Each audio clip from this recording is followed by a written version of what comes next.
Bienvenidos a esta clase de los 10 principios de la economía. Mi nombre es Gabriel Flores Rosas. La palabra economía proviene del griego oikonomos, que significa el que administra una casa. Al igual que una casa, la sociedad enfrenta numerosas decisiones. Una sociedad debe encontrar la manera de decidir qué trabajos deben realizarse y quién llevará a cabo estas tareas. Vamos a estudiar los siguientes temas. Número 1, estudiaremos el concepto de escasez. Número 2, el concepto de economía. Luego de ello entraremos de lleno a los 10 principios de la economía. Y en el número 3 vamos a ver cómo las personas toman decisiones y aprenderemos también algunos conceptos tales como eficiencia, equidad, costo de oportunidad, personas racionales, cambios marginales e incentivo. Además, en el número 4 estudiaremos cómo interactúan las personas. Y aquí estudiaremos y aprenderemos también los conceptos de economía de mercado, derechos de propiedad, falla de mercado, externalidad y el poder de mercado. Por último, también estudiaremos cómo funciona la economía y aprenderemos algunos conceptos tales como productividad, inflación y ciclo económico. Comencemos. La administración de los recursos de la sociedad es importante porque los recursos son escasos. La escasez significa que la sociedad tiene recursos limitados y por tanto no puede producir todos los bienes y servicios que las personas desearían tener. De la misma manera que un miembro de la casa no puede tener todo lo que quiere, la sociedad no puede proporcionar a todos sus miembros el máximo nivel de vida al que cada uno aspira. La economía es el estudio de cómo la sociedad administra sus recursos que son escasos. En la mayoría de las sociedades, los recursos no son asignados por un dictador omnipotente, sino que se distribuyen por medio de las acciones conjuntas de millones de hogares y empresas. Es por esto que los economistas estudian la manera en que las personas toman sus decisiones, cuánto trabajan, qué compran, cuánto ahorran y en qué invierten sus ahorros. Los economistas también estudian la manera en que las personas se interrelacionan. El estudio de la economía tiene múltiples facetas, pero se encuentra unificado por varias ideas fundamentales. A continuación vamos a estudiar los 10 principios de la economía. Estos 10 principios los hemos dividido en 3 grandes preguntas. La primera, cómo las personas toman decisiones. La segunda, cómo interactúan las personas. Y por último, cómo funciona la economía. Los primeros 4 principios tienen relación a cómo las personas toman decisiones. Esto quiere decir que las personas enfrentan disyuntivas. El costo de una cosa es aquello a lo que se renuncia para obtenerla. Las personas racionales piensan en términos marginales y además las personas responden a los incentivos. Desde los principios 5 al 7 responden a la pregunta de cómo interactúan las personas, o sea que el comercio puede mejorar el bienestar de todos, los mercados normalmente son un buen mecanismo para organizar la actividad económica y el gobierno puede mejorar algunas veces los resultados del mercado. Finalmente, los principios 8 al 10 responden a la pregunta del cómo funciona la economía. Esto quiere decir que el nivel de vida de un país depende de la capacidad que tenga para producir bienes y servicios. Cuando el gobierno imprime demasiado dinero, los precios se incrementan. Y por último, la sociedad enfrenta a corto plazo una disyuntiva entre inflación y desempleo. Analicemos cada uno de estos principios. Comencemos con el principio número 1. Las personas enfrentan disyuntivas.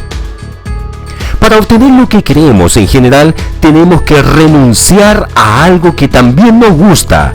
O sea que tomar decisiones significa elegir entre 2 objetivos. Cuando las personas se agrupan en sociedades, enfrentan diferentes disyuntivas. La disyuntiva más común es entre pan y armas.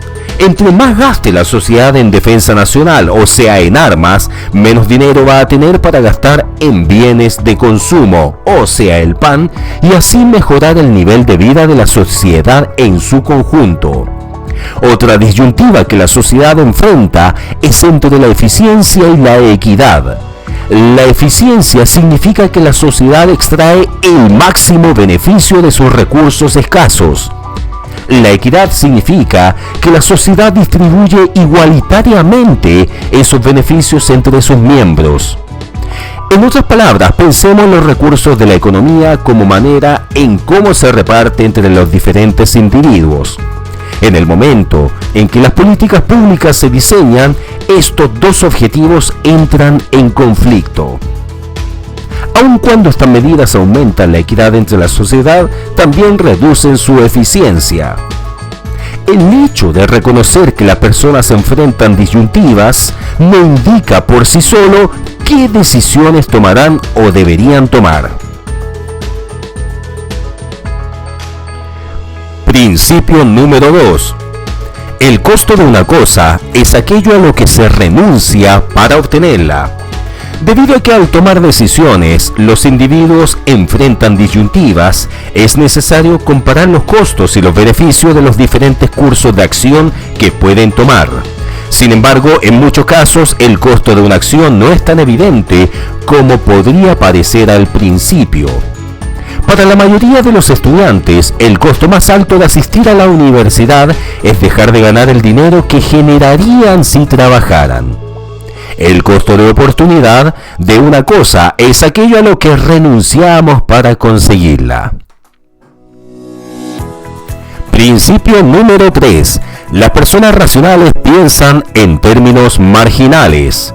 Los economistas generalmente suponen que los individuos son racionales. Una persona racional, dadas las oportunidades, sistemática y deliberadamente hace todo lo posible por lograr sus objetivos. Los economistas utilizan el término cambio marginal para describir los pequeños ajustes que realizamos a un plan que ya existía. Es importante resaltar que aquí margen significa borde y por eso los cambios marginales son aquellos que realizamos en el borde de lo que hacemos. Las personas racionales a menudo toman decisiones comparando los beneficios marginales y los costos marginales. En cambio, aun cuando nadie necesita diamante para sobrevivir, como ejemplo, el hecho de que sean tan escasos provoca que las personas piensen que el beneficio marginal de tener un diamante extra es más grande. Ahí acabamos de hacer acotación sobre un ejemplo. Un tomador de decisiones racional emprende una acción si y solo si el beneficio marginal de esta acción es mayor al costo marginal. El principio número 4. Las personas responden a los incentivos. Un incentivo es algo que induce a la persona a actuar y puede ser una recompensa o un castigo. Un economista llegó incluso a decir que la economía puede resumirse en la siguiente frase: las personas responden a los incentivos, lo demás es irrelevante. Los incentivos son fundamentales cuando se analiza cómo funcionan los mercados, como por ejemplo, cuando el precio de las manzanas aumenta, las personas deciden consumir menos manzanas. A su vez, el productor decide contratar a más personas con la finalidad de cultivar más manzanas. En suma, un precio de mercado más alto incentiva a los compradores a consumir menos y a los productores a producir más. Como después se verá, la influencia de los precios en el comportamiento de los consumidores y los productores es de vital importancia para determinar cómo distribuye una economía de mercado los recursos escasos. Cuando las autoridades no consideran cómo sus medidas repercuten en los incentivos, pueden provocar resultados que no deseaban.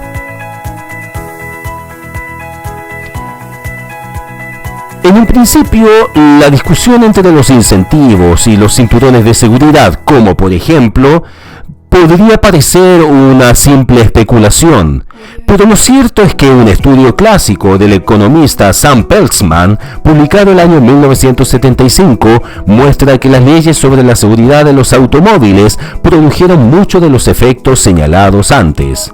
Según la evidencia recabada por Peltzman, las leyes dieron como resultado menos muertes por accidente, pero también provocaron más accidentes. El estudio concluyó que el resultado neto es una pequeña variación en el número de muertes entre los automovilistas y un aumento en el número de muertes entre los peatones. El análisis de Peltzman es un ejemplo poco convencional que muestra cómo es que los individuos responden a los incentivos. Así, al analizar cualquier medida, debemos considerar no solo los efectos directos, sino también los indirectos, que en ocasiones son menos obvios y repercuten sobre los incentivos, ya que si la medida altera los incentivos, modificará también la conducta de los individuos. Principio número 5. El comercio puede mejorar el bienestar de todos. Probablemente ustedes ya hayan escuchado en las noticias que en la economía mundial Japón es el competidor de Estados Unidos. Esto de alguna manera es cierto porque las empresas de Estados Unidos y la japonesa producen bienes parecidos. Ford y Toyota compiten por los mismos clientes en el mercado automotriz y Apple y Sony lo hacen en el mercado de productores de música digital. Sin embargo, es fácil dejarnos engañar cuando se piensa en la competencia entre países. El comercio entre dos naciones no es como una competencia deportiva en la que uno gana y otro pierde. Por el contrario, el comercio entre dos países puede mejorar el bienestar de las naciones participantes. Para entender por qué sucede esto, pensemos en cómo es que el comercio afecta a las familias.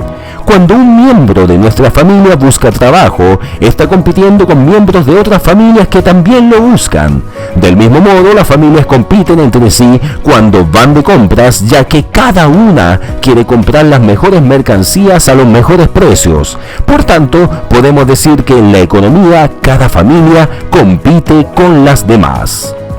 Sin embargo, y a pesar de esta competencia, el bienestar de una familia no mejoraría si se aislara del resto, porque si lo hiciera tendría que cultivar sus propios alimentos, elaborar ropa y construir su casa. Así, resulta evidente que las familias ganan mucho al comerciar unas con otras, ya que este intercambio promueve la especialización. El comercio permite a cada persona especializarse en las actividades que mejor realiza, ya sea cultivar el campo, coser o construir casas.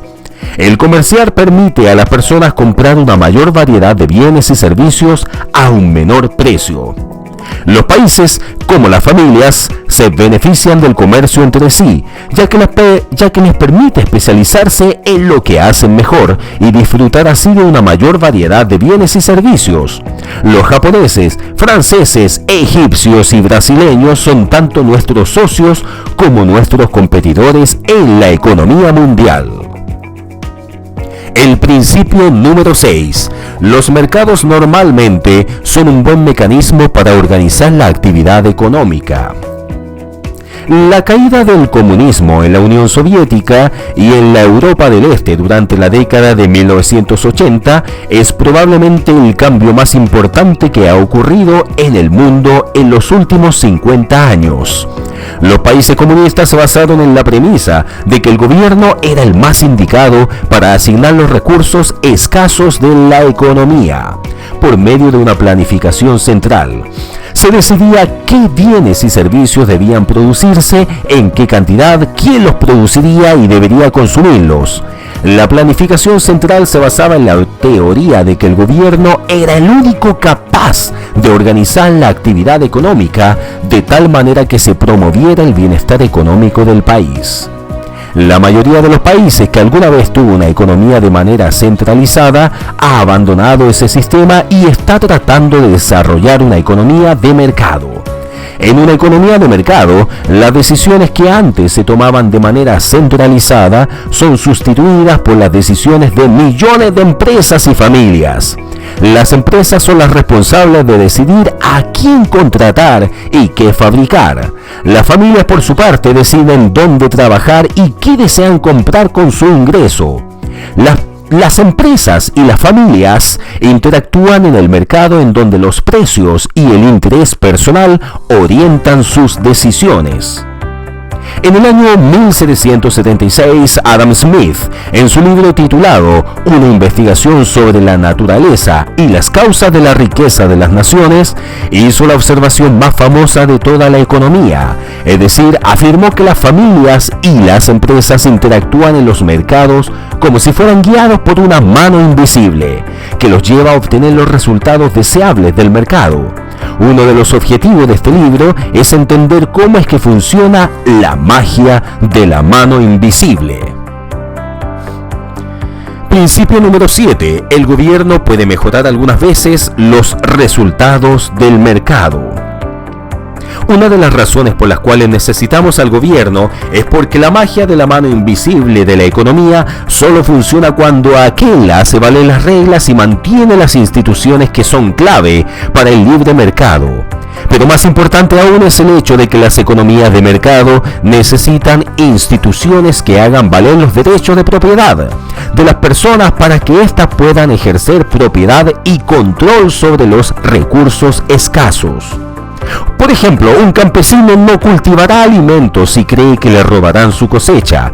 De igual manera, un restaurante no ofrecerá comidas a menos que haya algo que le asegure que los clientes pagarán antes de irse. Una empresa de entretenimiento no producirá DVDs si un número importante de clientes potenciales dejan de pagar su producto porque prefieren las copias piratas de los discos. Pero existe otra razón por la que necesitamos al gobierno. La mano invisible es muy poderosa, pero no omnipotente. Promover la eficiencia y la equidad son las dos grandes razones por las cuales el gobierno debe intervenir en la economía para cambiar la manera en que las personas asignarían los recursos. Es decir, la mayoría de las medidas económicas aspira a agrandar el pastel económico o a cambiar la manera en que se reparte. Considere como primer objetivo la eficiencia. Aun cuando en general la mano invisible dirige a los mercados a asignar los recursos para maximizar el pastel económico, esto no siempre se logra. Los economistas utilizan el término falla de mercado para referirse a una situación en la cual el mercado por sí solo no asigna eficientemente los recursos. Una de las causas posibles de esta falla del mercado puede ser una externalidad, que es el impacto que las acciones de una empresa tienen o de una persona tienen sobre el bienestar de otra. Un ejemplo clásico de externalidad lo constituye la contaminación.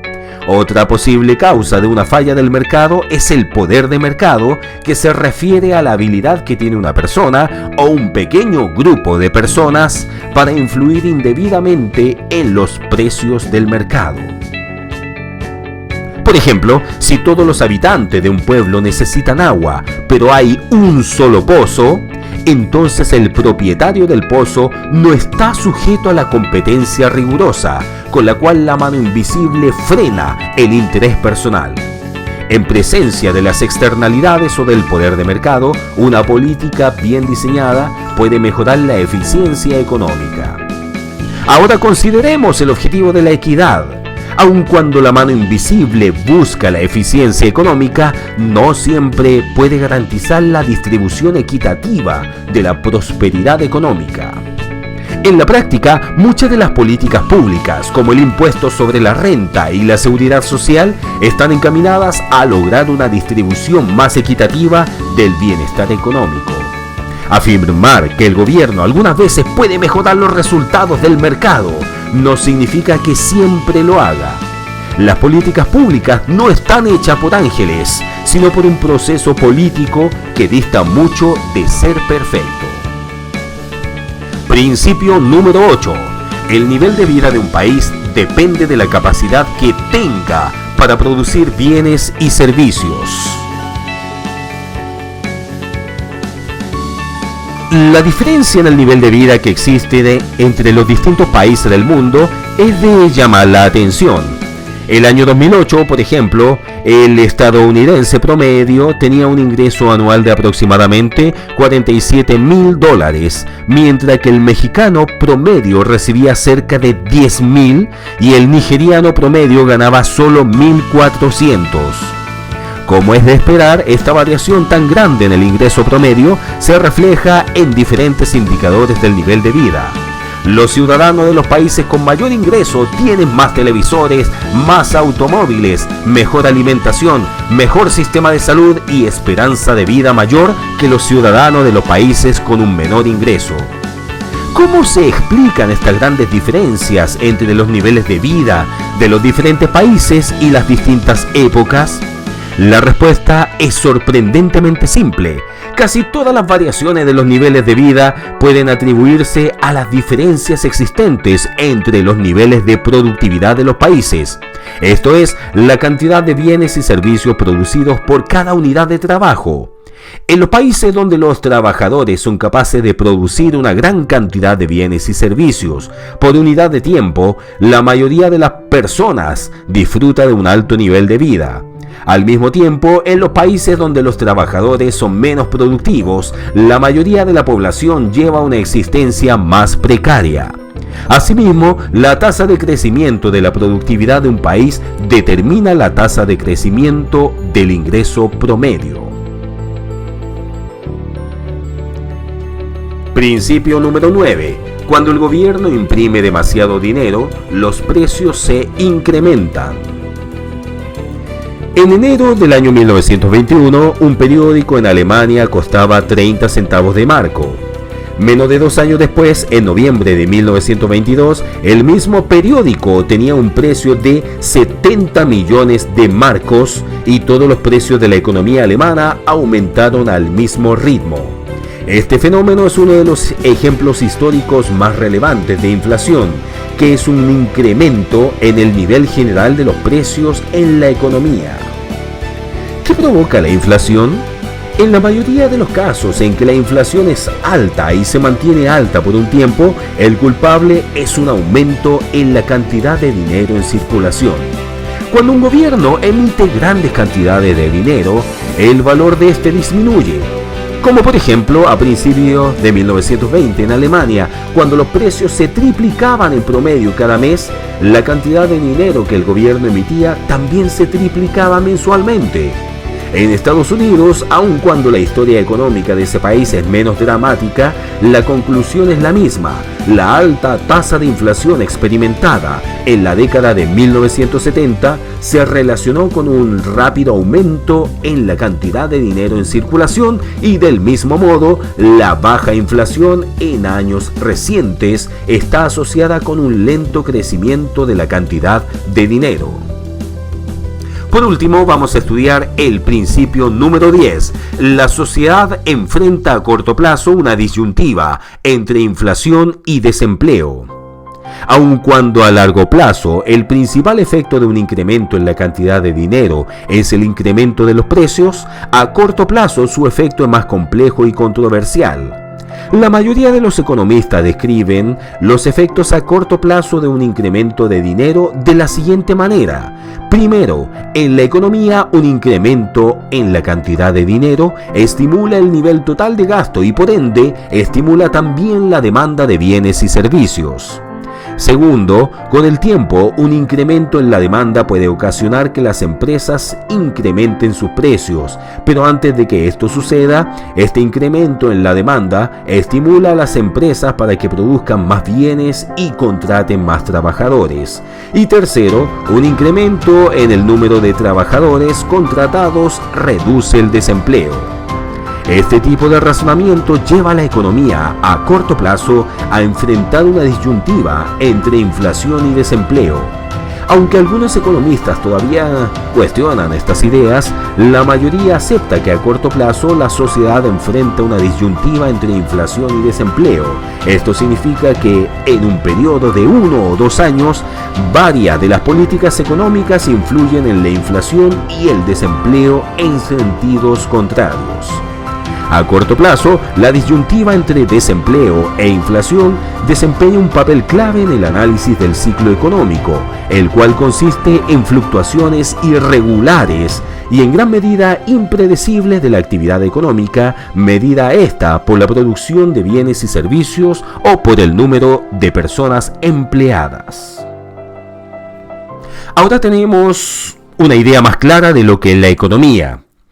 En las siguientes clases vamos a exponer conocimientos específicos sobre los individuos, los mercados y las economías. Dominar estos conceptos va a requerir muchísimo esfuerzo, pero no será una tarea realmente difícil. El campo de la economía se basa en algunas ideas que pueden aplicarse en diferentes situaciones. A lo largo de las clases vamos a hacer referencia a estos 10 principios de la economía destacados en esta clase y que se encuentran además resumidos al principio de ella. Debemos tener presente estos principios, ya que aún los más complejos análisis económicos encuentran su base en ellos. Muchas gracias.